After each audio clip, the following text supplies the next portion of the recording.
What is good? What is good, my good YouTube people, man? We're back for another animated Chainsaw Man chapter. And I'm not gonna lie, this chapter was good for what it was. As in, we got to see more of the dynamic between Yoru and Asa. And within this chapter, it seems like the frictions of their past experiences are finally coming full circles. I talked about last week's chapter how when Asa and Yoru seem to have a disagreement on how things go, and how it seems to be never any consequence to that action, or there's never any consequence to whenever these guys have a major fight, as I've talked about before. Like, we've seen it before happen where certain things become problem or a conflict between these two, but they most of the time get resolved very easy, or it's never mentioned again. Like, my two examples being when Yoru wanted to turn Denji and Yuko into a weapon, and those kind of resolved themselves because Yuko was killed by the fake Chainsaw Man, which I still don't even know if we know who that is yet. And Denji's kind of an immortal Chainsaw Man, so it kind of, yeah. And another one would be like chapter 124, in which Asa admits that she was scared of Yoru, but that I keep saying Yura, and that seemed to kind of went nowhere because we're not really seeing that. But it seems like it's all coming full circle within this chapter, and we're actually getting the full brunt of, well, I would say some of their conflicts right here and now. With the overall main thing being, did Yoru really portray or manipulate Asa this chapter? And honestly speaking, I don't think so. At first read, when I looked at it, I thought to myself, this was the first time Yoru ever lied to Asa. Like, honestly, truly lied. Because in the entire series, Yoru has never lied to Asa. At least I haven't seen it. If you guys spot it, like, tell me the chapter, page, I'll look it over. But to my knowledge, Yoru has never lied to Asa. She's been very honest and forthright about everything so far. And the only thing I say she might have lied is where she states, "You're afraid of me, Asa?"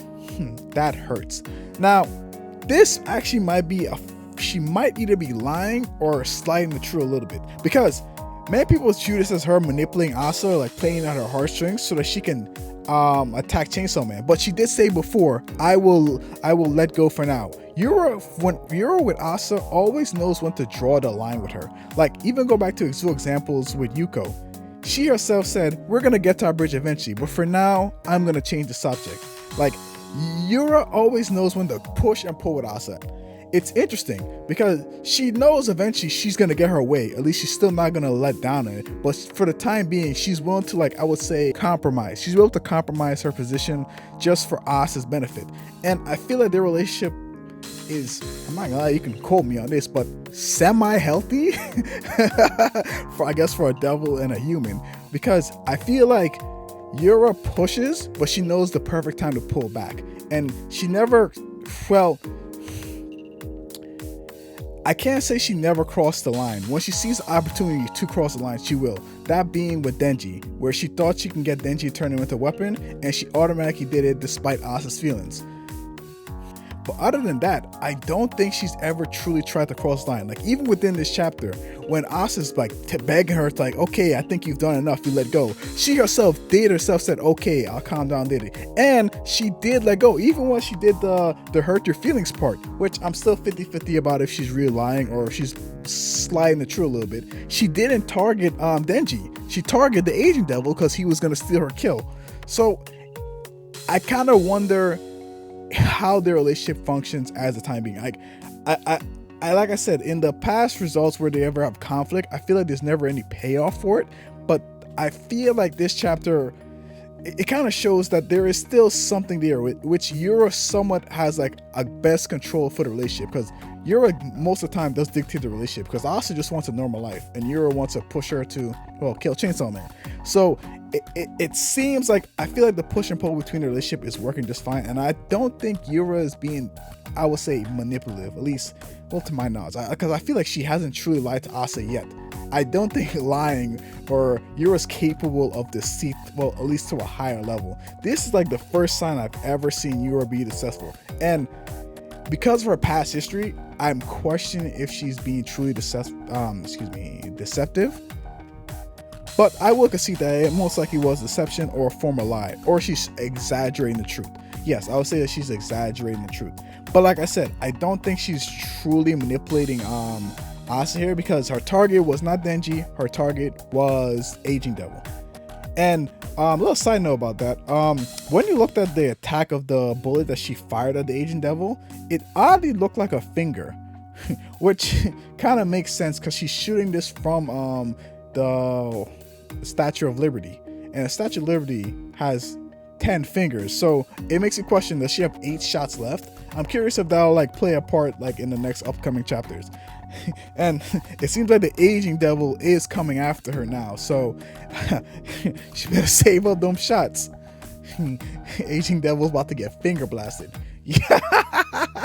Oh man, I low-key want to title this Asa Fingers Aging. Or Yoru feature. Oh man. Back on the topic of Asa and Yoru, like last week's chapter, I didn't highlight some of the good sides of Yoru and Asa's relationship. If there is some, I feel like Yoru actually is trying to a certain degree to understand Asa. He's got a good idea of her, like who she is as a person. Because like I remember like Dave chapters, like back at like chapter 117, like the amusement park, where Asa turned the amusement park into like a weapon. Like, and Yoru was like, huh, you'll feel sad about that? That's just like you, Asa. Meaning like that just like you part, meaning that she's like getting to understand Asa's like a little bit. And we also saw like a little bit of that like in 121, where like before the fallen devil came and like was getting at Asa, she was kind of feeling down because Yoshida kind of told her to stay away from Neji, and she felt like he was gonna like want to date her. Like she kind of got rejected before she even got accepted yet. And Yoru tried her best to cheer her up. I feel like these are moments in which these two like coincide together, and it's obvious that Yoru needs Asa to stay alive. And I guess Asa, I don't know this, but I never thought about it. It's like, does Asa need Yoru to stay alive? Because Asa's originally dead, and without the power of Yoru, she should still be dead in theory. Why can't she heal herself if she brought herself back to life? I guess that's another question for another time. But with that, that's kind of all I truly have for this chapter. It was a great chapter, like, but not really much on the review side, just mainly Asa and Yoru's relationship. I feel like it's not as negative as everyone's making out to believe. I do feel like this might be manipulation, but it's like more like the first sign of it. And I still don't fully think it was manipulation, because she did say she said, okay, I'll let it go for now. And she did target Aging Devil instead of Denji. So I do think this whole figure girl Asa. I really, really do. But with that, guys, I thank you guys for watching, man. Don't forget to like, comment, subscribe. It's been B3, and stay animated.